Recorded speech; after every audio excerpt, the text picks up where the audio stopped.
welcome to The Next Word. I'm your host, Chris Warnke, and tonight we're going to talk about crowdfunding. It's really no secret that for raising monies from banks and venture capitalists, especially for small businesses, women and minorities, is very, very hard. But tonight we're going to find out how you can do it with William Michael Cunningham, who is a managing partner of Crowdfunding National Services, as well as author of the Jobs Act, and an economist by training. Bill, with a mouthful. And I know you have an incredible resume. Thank you, Christine. But thank you, because I love this issue. And if you were reading the Washington Post today, you talked about, there's an article about crowdfunding for Ebola. That's right, that's right. What we're finding is that people are using this technique to raise money for causes and for issues that they care deeply about very, very quickly. That's one of the great things about crowdfunding, which is, by the way, open source financing, basically going out to a crowd, a community of people, raising money for a person, a project, or a product very, very quickly. So you're absolutely right. People are raising money for Ebola research in light of the Dallas incident. So it's just fantastic. So they're raising money. So you need a crowd to do crowdfunding. That's correct. That's one of your first steps, of course. So people are going to say, okay, Bill, how do you create this crowd? Is it something you have to create from scratch? Can you use another platform? Yes. What do you tell people? Well, what I tell people is that you have a crowd. It may not be big enough to raise $1 million, but you have a crowd. You might be able to raise $1,000. You might be able to raise $5,000 from your crowd. So you have to think strategically about who you know and the networks that you're involved in. School, church, community in general. And you have to think about the people within those communities that would be interested in what you're doing. Right, or care about what you're doing. Or care about what you're doing. To the extent that they would be willing to part with money or part with time. I mean, because not all of crowdfunding is about money. Some of it is about gathering support for a new idea, a new product, a new service. So you have to think strategic. You have to use your Twitter handle, your Twitter followers, Facebook, of course, LinkedIn, but also the physical communities that you belong to offline. And you have to look at, again, people in those communities that care about the issue that you're, or the issue, the product, or the person that you are crowdfunding for.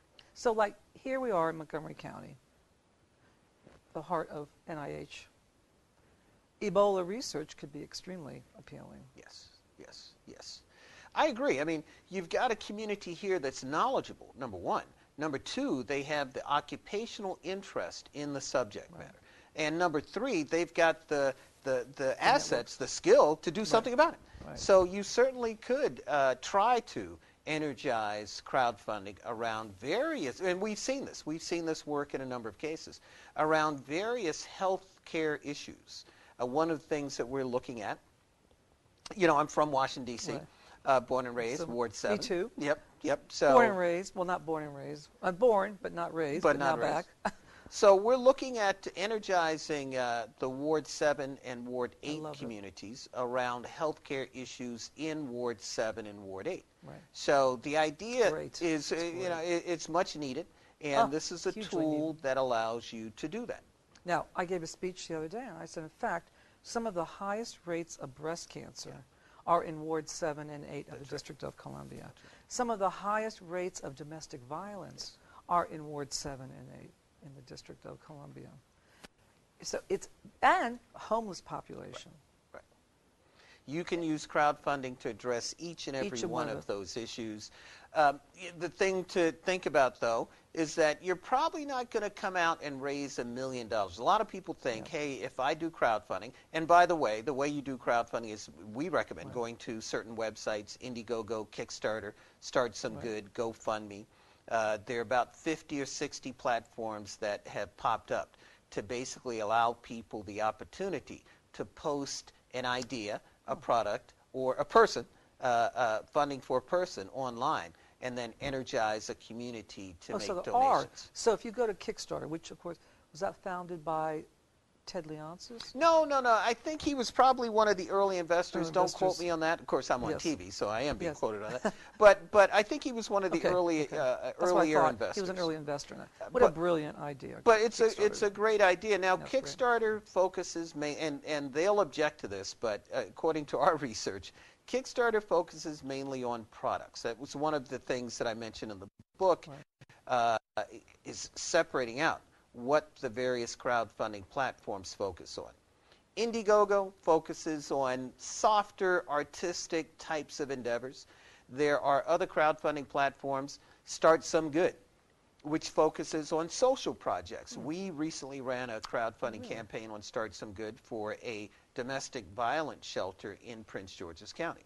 And there are others like GoFundMe, which focus on personal crowdfunding. Hey, I need to raise $10,000 for some medical expenses, or I need to raise $5,000 for my car, that sort of thing. Right. GoFundMe focuses on the individual, the person. So there are various categories of crowdfunding platforms, websites that you need to be aware of as you approach the sector. Now, are certain jurisdictions, though, you're allowed to use this? For instance, the state of Maryland is one of those. Can you talk a little bit about that? Because there are certain states that have not passed the adequate laws to. Yeah, there are. And what we're talking about is the difference between donations-based crowdfunding and equity crowdfunding. Indiegogo, Kickstarter, GoFundMe, all of those websites, donations. Hey, Christine, I like what you're doing. Here's $10. Okay, Bill, here's a T-shirt. Okay. That's a donations type of transaction. Is that allowed? That is allowed. Globally, anywhere, without donations. Without any restrictions? Without any restrictions. Oh, that's great news. Now, what is not allowed without any restrictions is the following transaction. Hey, Christine, I like what you're doing. Here's $100. Okay, Bill, here's a share of stock in my company. Right. That is equity crowdfunding, and there are restrictions on that type of crowdfunding. Now, you mentioned being in the state of Maryland. You can crowdfund up to $100,000 in equity in the state of Maryland. So if you start a new company or a new product, a new service, a daycare center, hair care salon, a tech company, up to a certain amount. You can raise up to $100,000 in the state of Maryland. In Maryland. In D.C., it's different, though. D.C. is different. D.C. has proposed rules and regulations that would allow you to raise up to $2 million. Right. Up to $2 million.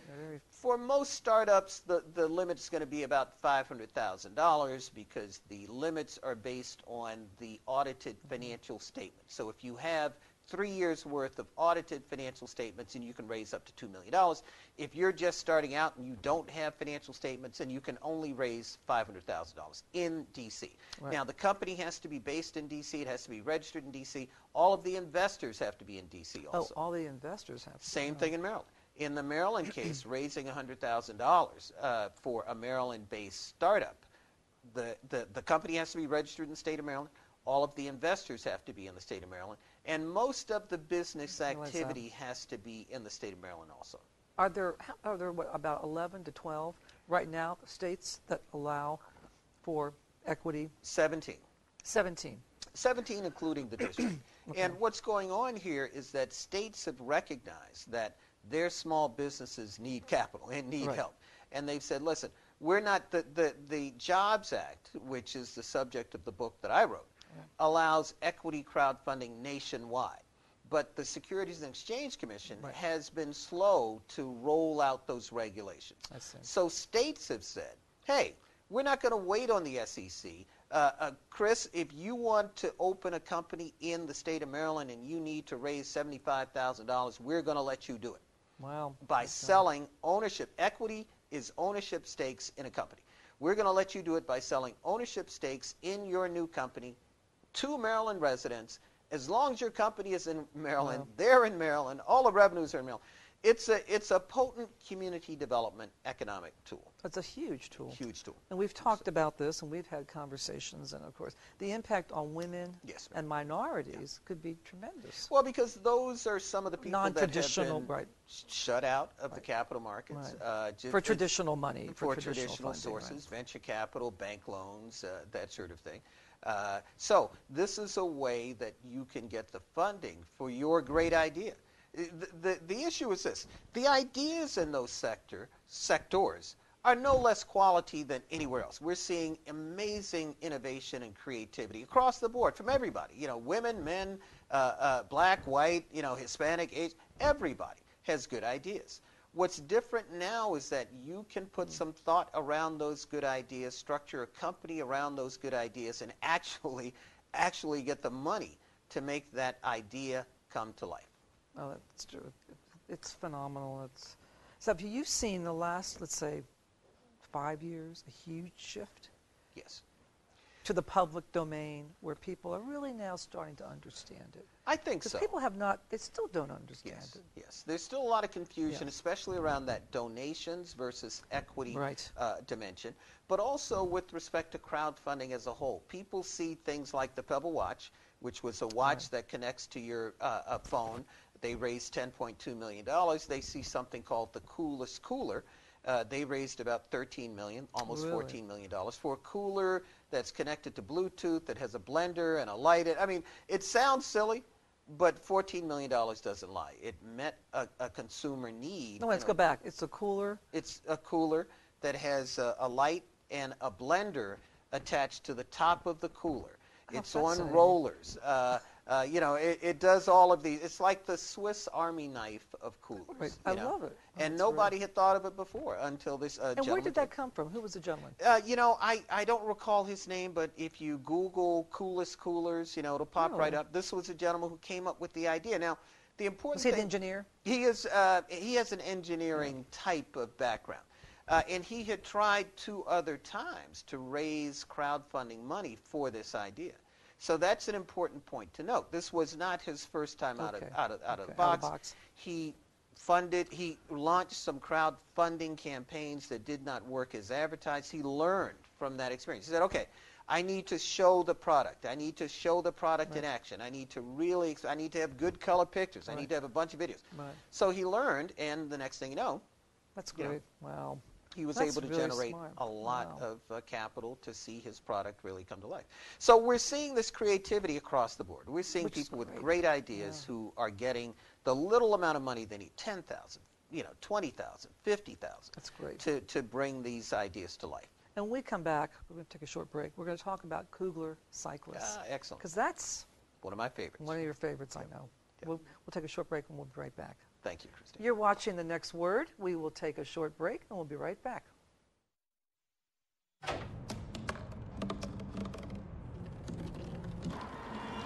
Everybody has a dream.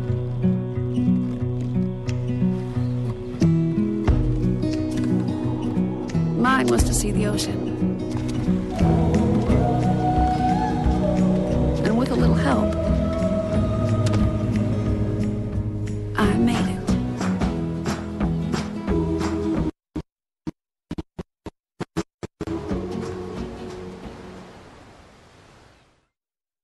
Welcome back. I'm your host, Chris Warnke, and tonight we're having a conversation with William Michael Cunningham, Managing Partner of National Crowdfunding Services, to talk about the power of crowdfunding and what a powerful tool it is. It is. Firstly, thank you again for it's great to have you. I mean, this is fascinating. We're going to have to keep having you come back to talk about this, because I know people who are watching are going to be fascinated with what you have to say. Well, I hope so. A lot of need out there, a lot of great ideas, a lot of creativity. So and people that are not as informed about it. It's just starting. Let's say, as we said, the last maybe 4, 5 years. Yes. And it's now hitting a wonderful level of. Really have reached that tipping point where people are aware of the tool, they've seen it work. Even if it hasn't worked for them, it's worked for somebody that they know, and they say, well, hey, I'm going to check this out. Either that, or they've seen a product or service that they want to buy. There's a guy in my office who'll go unnamed, but he's purchased 20 or 30 crowd-funded products. He just loves it. He just loves the creativity that's represented in some of these products. And $20, $30, $100, you know, this is a new hobby. It's a new hobby for him. So speaking of products, I read in your article in the Washington Post on August 17th of this year, great, that was, by the way, it was a great article. Thank you very much. About Kugler cyclists Kugler in cyclists. Washington, D.C. Yes, ma'am. They are out there now in the crowdfunding space. And you just have to make a donation. Right. Yeah, Eric Kugler runs DC Bike Space, which is on 7th Street, right across from the convention center. Right.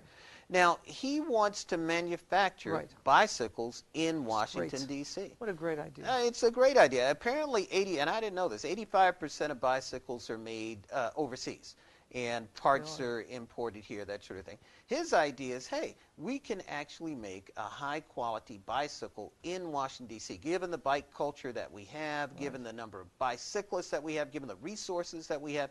Why don't we make a bike here in Washington, D.C.? That's a great idea. Yeah. Great idea. He launched a crowdfunding campaign to do so. Now, his crowdfunding campaign, the first phase is over. And I think he raised about $3,000. He was trying to raise $30,000 just to get started with that process. But he's going to come back at it. I talked to him last week. Just as with the Coolest Cooler guy, part of his goal was to learn about crowdfunding, learn about how to run a crowdfunding campaign, how to put up a video, how to do the pictures, how to write the text, and then come back at it. That's great. So he's going to continue down this path of trying to raise money from the community to actually open a bicycle manufacturing facility in Washington, D.C. If he can do that, you can do anything. I mean, it's just great. Right. And that comes back to your book, The Jobs Act, because it truly is about jobs. It is about jobs. It is about jobs. What prompted you to write the book? Well, I've been long looking for ways that we could improve economic activity, especially in underserved communities, minority, women communities, that sort of thing. Knowing that the creativity was there, that the passion was there, that the ideas were there. The only thing that wasn't there was the money. Right. So which is a big issue. Which is a big issue. I was trying to figure out some way that we could solve that gap. So back in 2005, 2006, I actually invented something called the microcredit stock exchange, which was an early precursor to crowdfunding. Kind of continued to work and develop that product. Crowdfunding started to grow up around it, and it's developed to the point where it is right now. So I basically continued that work and have really looked to use this as a tool to get capital into underserved communities in a new way that energizes productivity, gives people hope, gives people jobs, and does so in a way that supports the overall economy. That's great. And we're so happy to have you in Washington, D.C. and the surrounding area. Thank you. Delighted to be here. Again, born and raised. I know. Happy to be here. And I know you've been on a number of shows, including NBC and other, MSNBC, and to talk about this. And that's what it takes. It takes people like yourself to be talking about it, because once people know what they can do, you can do with it. It's hard. Well, it also takes people like yourself to invite me on to talk about it, who have the interest and also understand how great a tool this can be. It's an amazing tool. We were just having this conversation just 20 minutes ago with someone. It was just saying it was very hard to raise money for issues like providing better treatment for mental health for our veterans. Issues that a lot of us take for granted, but. Well, and we'll be working on a veterans campaign soon. You will. I have an issue for you in Ward 7. Okay, very good, very good. And this is exactly what I mean that we are seeing. We're seeing people who are passionate about products. One of the most active crowdfunding areas is computer gaming. As a matter of fact, the largest, the most successful crowdfunding. Talk to my son. Talk to my 19-year-old son. He's part of that generation. Right. He's part of that group. The most successful crowdfunding campaign to date has been for Star Citizen, which is a game. It's a computer game.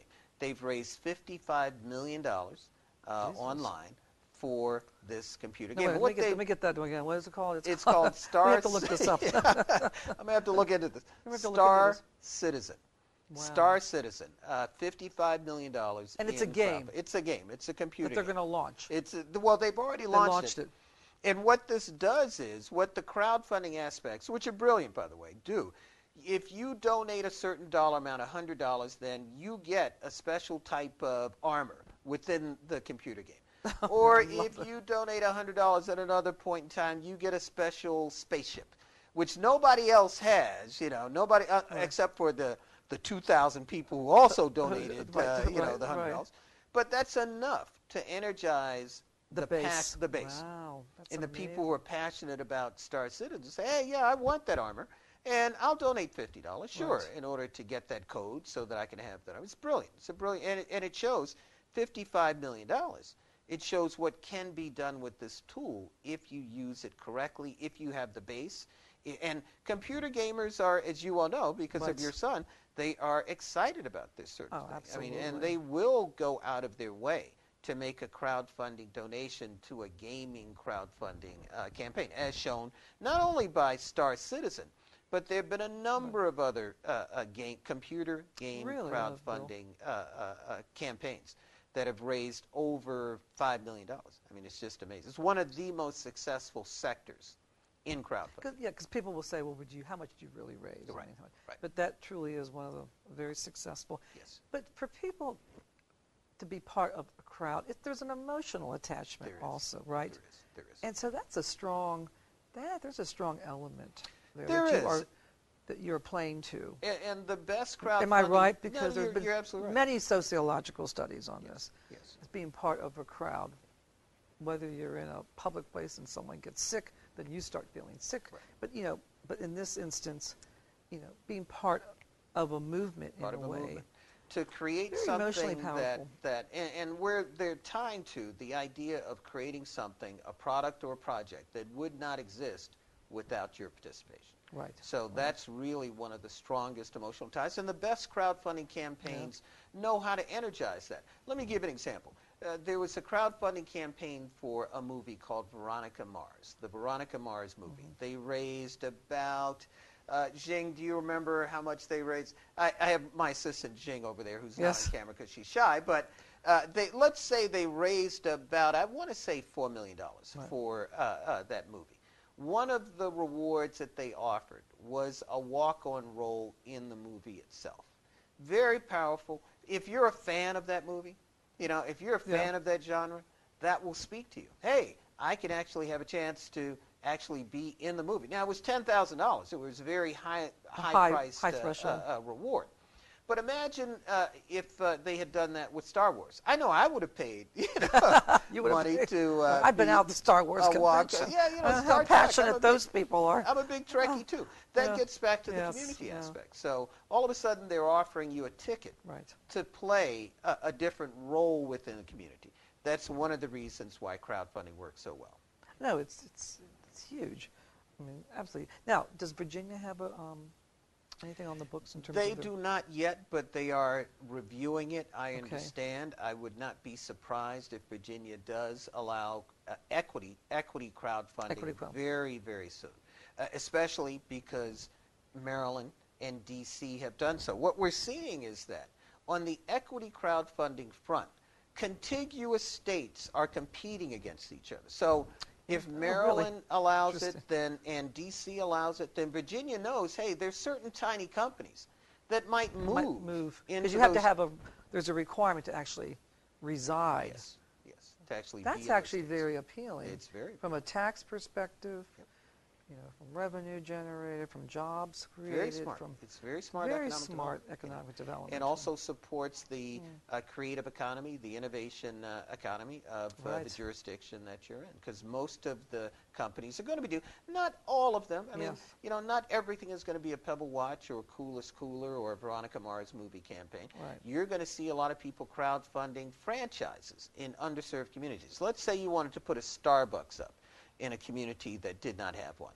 There might be a way to crowdfund with the neighborhood people a franchise in that location. Let's say you didn't have any healthy food choices in your community, and you could go to Subway and get somebody to actually purchase a Subway franchise, put it in that community, and then crowdfund the equity, ownership, participation of people in that community.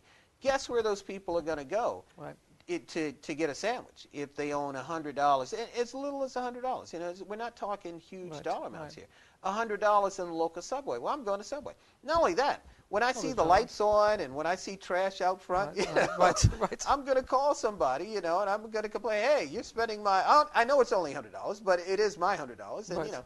you're wasting my $100 because the lights So it gives are you on. ownership. It gives you ownership in the end. In the community Right, in the community.